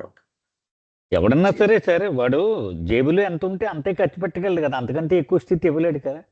హైయర్ పొజిషన్ ఇవ్వలేడండి. అవును. 10 రూపాయలు ఉంటే 10 రూపాయలు ఖర్చు పెట్టి, కానీ 11 రూపాయలు ఖర్చు పెట్టలేడు కదా. సేమ్. అవునండి. అంటే టువర్డ్స్ క్రియేషన్ మొత్తం డ్యూటీ లేకపోయినా సద్గురువుగా అతను ఒక స్థితికి వెళ్ళాడు. అది గ్రేట్ స్థితి. ఇంకా జీవన్ముక్తి అనేది హైయెస్ట్ స్టేటే కదా. ఇంకా మరి అటువంటి స్థితికి వెళ్ళి అలాంటి ఒక వ్యక్తిని తయారు చేసి అతని శరీరం విడిచిపెట్టేస్తాడేమో. అదే మనకి ఖచ్చితంగా డస్ మేక్ అని చెప్పడంలో అలాంటి అతన్ని మరొక అతన్ని తయారు చేసి అతను వెళ్ళిపోతాడు. అయితే ఇది చదువుతున్నప్పుడు దాసు నాకు ఒకటి మైండ్లో అంటే బ్యాక్డ్రాప్లో ఇప్పుడు ఫోర్త్ స్టేట్ ఉంది కదా, గాడ్ యాజ్ ఎంబాడీడ్ స్టేట్ అన్నది. ఆ, అది చాలా యూనిక్ అనిపించింది. మొత్తం అన్ని అర్థమవుతున్నాయి. ఆ ఫోర్త్ అవును. స్టేట్ దగ్గరికి వచ్చి ఇవన్నీ కూడా యాక్చువల్ ఫోర్త్ స్టేటే. ఏ ఆ, ఫోర్త్ స్టేట్ అండి? నాకు మనకి 10 దశల్లోని ఆ, నాలుగో స్థితి, 10 లో 10. అవునండి. 10లో 10 నాలుగో ఎంబాడీడ్ స్థితి. Soul, God as unembodied soul కానీ ఉంటుంది. ఇప్పుడు మనం మాట్లాడుకునే అన్ని కూడా మళ్ళీ ఎంబాడీడే కదా ఇప్పుడు మనం మాట్లాడుకుంటున్నాయండి. అక్కడ అలా చెప్పలేదు, ఆ స్థితికి చెప్పలేదు. ఏదైతే ఇంకా ఎవల్యూషన్ బిగిన్ అవ్వకుండా, అంటే లెట్స్ సే స్టోన్ అనుకోండి, ఆ, ఇంకా ఈశ్వర స్థితికి మధ్యలో కూడా కొన్ని ఉన్నాయి మనకి. అదే ఈ గాడ్ స్పీక్స్ లో వాటి వివరాలు ఏవి చెప్పలేదు ఎక్కువ. మనకి 7 గ్యాసెస్ అని చెప్పేసి, గ్యాస్ లైక్ ఫార్మ్స్ అని చెప్పి చెప్పారు తప్పిస్తే వేరే పుస్తకాల్లో ఇంకా చాలా వివరణ ఉంది. అంటే వేరే పుస్తకాలు అంటే బాబా హాలీవుడ్ ఫిల్మ్ తీసినప్పుడు ఇచ్చారు అసలు చాలా ఎక్స్ప్లెనేషన్ వాళ్ళకి. అలాగే క్రియేషనల్ కాజెస్ అనే బుక్ లో మహారాష్ట్రం పిల్లలకు చెప్పినప్పుడు కూడా చాలా చెప్పారు. ఇది క్రియేషన్ స్టార్ట్ అయినప్పటి నుండి ఈ స్టోరీకి మధ్యలో అసలు ఏం జరిగింది అనేది. బహుశా వాటన్నిటిని ఇక 1 షాట్ లో బాబా వివరాలు, God as unembodied soul అని ఒక రూపాన్ని ధరించిన భగవంతుడు అనేసారు. కానీ అది ఎలా వచ్చింది, ఆ ప్రాసెస్ ఏంటి, మధ్యలో ఏమైనా సటిల్ ఫార్మ్స్, మెంటల్ ఫార్మ్స్ దాటే కదా వస్తుంది. అంటే gross form is always a shadow of subtle and mental forms. అంటే కాకపోతే నేను వాటి అనేది ఆ ఫోర్త్ స్టేట్ లో హ్యూమన్ ఫామ్ అన్ని కూడా ఇంక్లూడెడ్ కదా యాక్చువల్ గా. అలా చెప్పలేదు అంటే అంటున్నారు. అంటే ఆ రూపధారిగా భగవంతుడు అంటే ఈ మధ్యలో రూపం, ఎందుకంటే మళ్ళీ ఎవల్యూషన్ లో కూడా ఒక కేటగిరైజ్ చేశారు కదా, అందుకు నేను మీరు అందులో ఓకే. పెట్టడానికి అవ్వదని అంటున్నాను. అంటే కానీ అంటే ఫోర్త్ స్టేట్ ని ఇలా 2 గీతల కింద గీసి ఈ కింద స్టేట్లని అందులో పెడతారు. 2 ట్రయాంగిల్ కింద ఇలా ఫోర్త్ స్టేట్ ని ప్రొజెక్ట్ చేసి ఈ ఫార్మ్స్ స్పీషీస్ కింద రావడం, మళ్ళీ మానవుడు అంటే సబ్ స్టేట్ కింద ఫోర్త్ లో అవి, ఫిఫ్త్ అవినే. అవునా, అలా ఉందా? నేను ఉంది. ఒకసారి చూడాలి. అంటే ఈవెన్ ఈ సటిల్ ప్లేన్స్ లో ట్రావెల్ చేస్తుంది అన్ని కూడా. ఫోర్త్ స్టేట్ 2 గీతల కింద ఇడిపోయింది చూడండి అక్కడ. పోనీ ఓకే, మీరు అలాగ అనుకున్న, అంటే నేను ఇలా విడిపోవడంలో మీరు ఇదంతా మనుషులే అని చెప్పడానికి ఇలా కనెక్ట్ చేశారండి. అంటే బాడీ ఉన్నవన్నీ కూడా హ్యూమన్, ఈ ఎవల్యూషన్ ఫేజ్ లో ఉన్నవి అన్నీ కూడా ఎంబాడీడ్ సోలే. అంటే మనం ఒక సిరీస్ కింద చూస్తున్నాం కానీ ఫోర్త్ లోపల జరుగుతున్నవే ఇవి కూడా అంతే కదా. లోపలికి వెళ్తే ఫోర్త్ లోపలికి ఎంబాడీడ్ సోల్స్ అన్నీ. ఒక సెన్స్ లో కరెక్టే, ఎందుకంటే ఇవన్నీ ఒక ఎంబాడీడే కదా, ఇవన్నీ బాడీతో ఉన్నవి. అంటే ఐడెంటిఫికేషన్ అంతా బాడీ తోటే జరుగుద్దండి ఇక్కడ స్టేట్ 4 లో. కానీ అయితే నేను అలా అనుకున్నానండి. ఒకసారి మరి రెఫర్ చేసి చెప్తాను అది ఏమైనా బాబా ఇంకా లేదులేండి. అంటే టెక్నికల్ గా అర్థమైంది ఓవరాల్ ప్రాసెస్. కానీ ఒక గీతలో ఈ పిక్చర్లో ఆయన ఎంత మీనింగ్, ఎంత స్క్రూపులస్ గా అవన్నీ గీసారు అన్నదే అమేజింగ్ అనిపిస్తుందండి. అది బాబా దాస్ సమ్మింగ్ అప్ మీరు చేసేయండి ఈ పేర. జై బాబా. చేయండి దాస్. జై బాబా.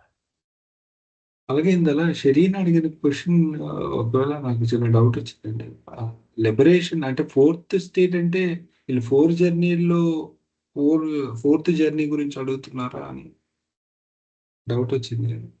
సార్ కన్ఫర్మ్ చేస్తారా? అది ఈజ్ ఇట్ ఫోర్త్ జర్నీ అంటే 4 జర్నీస్ లో ఫోర్త్ జర్నీ అంటే ఫోర్త్ జర్నీ అంటే షరీన్ అంటుంది 8th తర్వాత, అంటే సద్గురువుగా కొంతకాలం జీవించిన తర్వాత బాడీ డ్రాప్ చేసేస్తారు కదా, దాన్ని ఫోర్త్ జర్నీ అని అన్నారు. ఓకే. ఆ ఫోర్త్ జర్నీ అయితే అప్పుడు ఏం ఉండదు, అతను బాడీ డ్రాప్ చేసేస్తారు, 2Bలో ఉంటారు వాళ్ళందరూ. అయితే ఇక్కడ లిబరేటెడ్ సోల్ అంటే లిబరేషన్ వచ్చిన వాళ్ళ, అంటే లిబరేటెడ్ సోల్కి అసలు ఈ జర్నీలే ఉండవు. ఫస్ట్ జర్నీ ఉంటుంది లిబరేటెడ్ సోల్కి, సెకండ్ జర్నీ కూడా ఉండదు. ఎందుకంటే లిబరేషన్ వేరు, రియలైజేషన్ వేరు. లిబరేషన్ అంటే జస్ట్ అతను ఆ ఇన్ఫినిట్ బ్లిస్ ని ఎక్స్పీరియన్స్ చేస్తూ, అంటే ఫనా వరకు వెళ్తాడు అతను అంతే.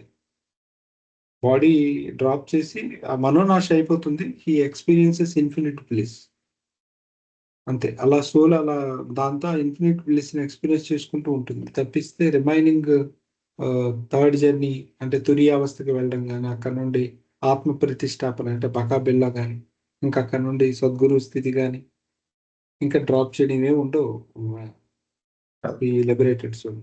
మరి క్వశ్చన్ ఏంటంటే నాకు అర్థం అవ్వలేదు ఆ టర్మ్స్ వాడతాను. ఒకసారి అంటే సమ్మప్ చేసేయండి ఇది మళ్ళీ 10 minutes టైం. ఇది సమ్మప్ అండి, ఇదే సార్.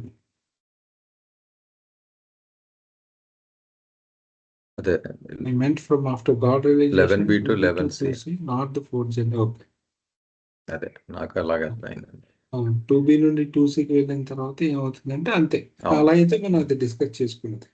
అతను గాడ్ గానే ఫంక్షన్ చేస్తాడు. అంటే ocean through drop he functions. So god through human being అతను వర్క్ చేస్తాడు. It's life of God.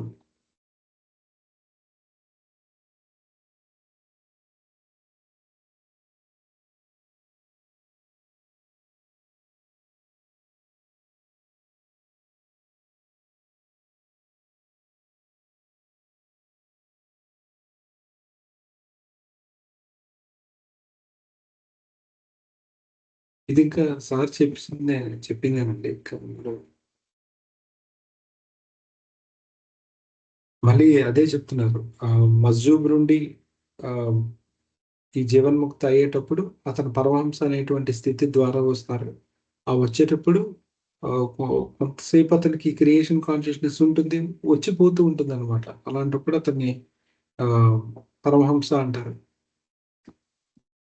అలా కాకుండా పూర్తిగా అందులో స్థిరపడితే అతను జీవన్ముక్త అంటారు. ఎక్స్పీరియన్స్ ఎలా ఉంటుందంటే I am my own God and sometimes I am my own creature. దీని ఎక్స్ప్లెనేషన్ ఏంటంటే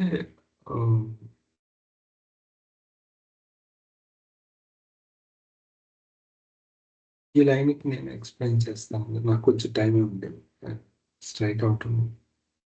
అలాగే ఇంకెవరికైనా అర్థమైతే చెప్పండి. ఈ ఒక్క లైన్.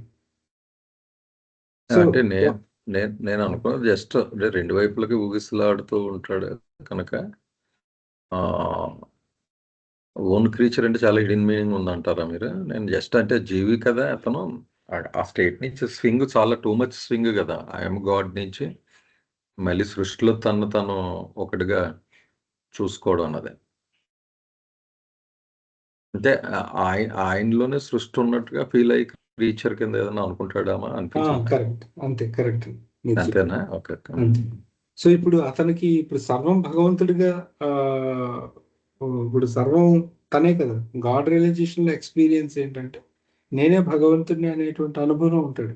ఇంకా నేను తప్ప మరొకటి లేదు అనే స్థితిలో ఉంటాడు.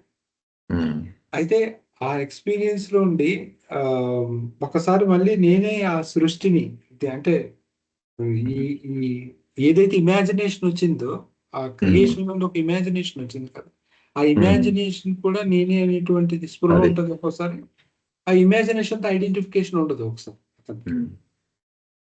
అంటే అది దాన్ని ఎలా అనుకుంటా అంటే దాసు లిటరల్ గా నాకు ఆ స్థితి ఉందనుకోండి, నేను సృష్టించిన సృష్టిలో మీరు అందరూ ఉన్నారు, మీరు అందరూ నా కోసం, అంటే it's my own creation. Truth కూడా అంతేనేమో ఒరిజినల్ గా. అది అనుభవంలో ఉంటాను అనమాట ఆ స్థితిని. అవునండి. అయితే ఇప్పుడు నా కోసం ఇదంతా నడుస్తుందని, నా కోసం ఇదంతా నడుస్తుంది అని అంటే ఇక్కడ దీనికి కొంచెం ఎక్స్ప్లెనేషన్ కొంచెం ఎక్కువ ఉంది. ప్రస్తుతానికైతే ఆ క్రియేషన్ కాన్షియస్నెస్ ఉంది అంటే ఎలా ఉంది అనేది కూడా ఇక్కడ చెప్పారు. అది చెప్పడం కొంచెం కష్టం.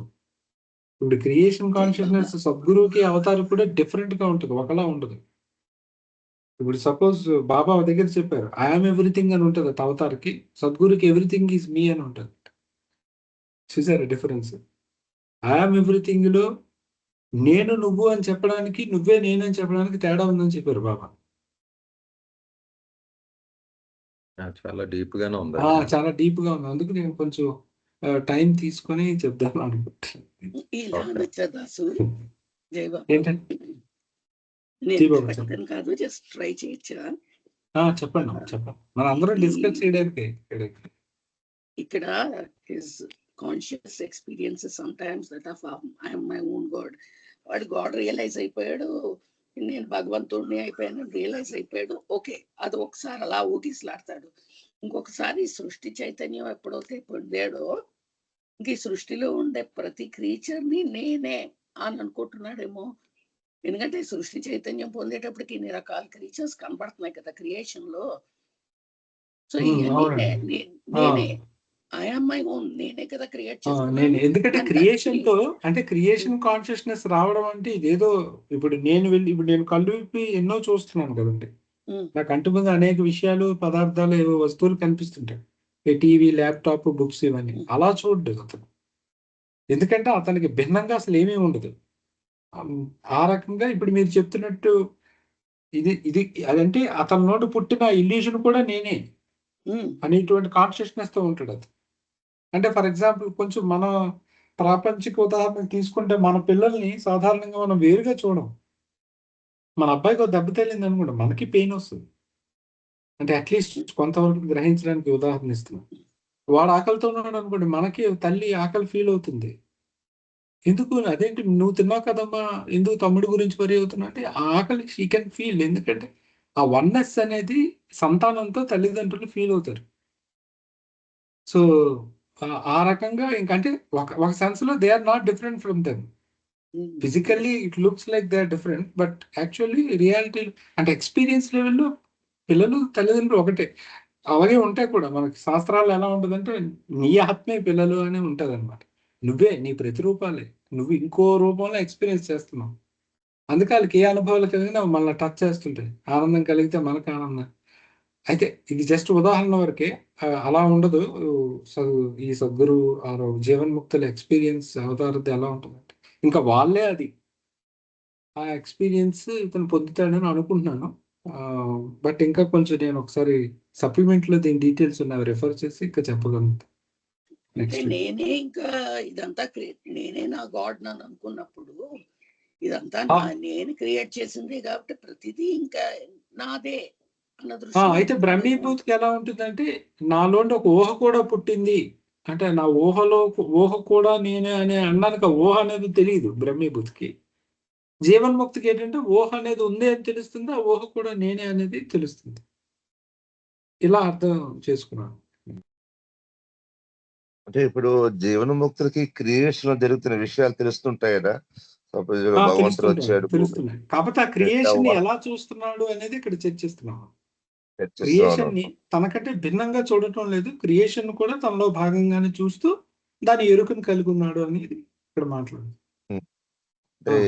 వరదలు వస్తాయి, భూకంపం అంటే క్రియేషన్ లో జరిగిన భూకంపం ఇవన్నీ విషయాలు ఆయన తెలుసుకుంటాడు జీవన్ముక్త. ఇలా జరుగుతున్నాయి క్రియేషన్ వాళ్ళకి అన్ని తెలుస్తాయి, అన్ని అర్థమవుతాయి వాళ్ళకి, మన స్థాయిలోనే అర్థమవుతాయి. అన్ని అర్థం కానీ వాళ్ళు ఏం చేయలేరు, అన్ని తెలుస్తాయి అంతే. హెల్ప్ చేయలేరు. ఎందుకంటే హెల్ప్ చేయలేరంటే అది చేతకాంతనం కాదు, డ్యూటీ లేదు అంతే. ఎందుకంటే డ్యూటీ ఉంటేనే వాళ్ళు వేలు పెట్టాలి అందులో. ఇప్పుడు ఈవెన్ చాలా మంది చూడండి, పోలీసులు ఏదో ఏ కారణం చేతనా నేను ఆన్ డ్యూటీ కాదని నేను చెప్తారు. అప్పుడు వాళ్ళ ఒక ఇష్యూలో ఇన్వాల్వ్ అవ్వకూడదు యాజ్ పర్ రూల్.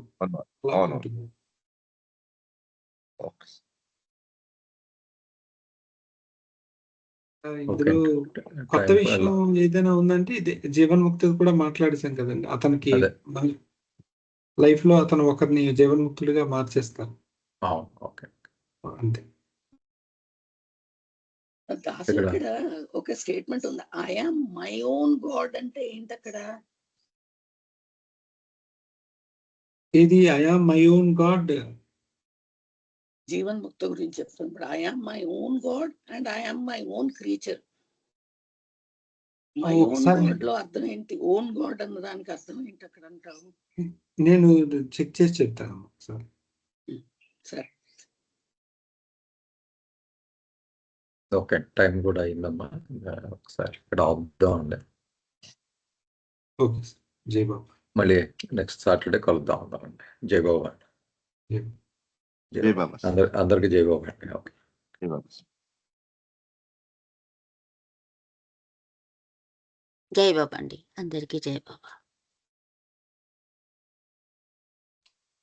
జై బాబా అండి. జై బాబా అందరికీ జై బాబా. సార్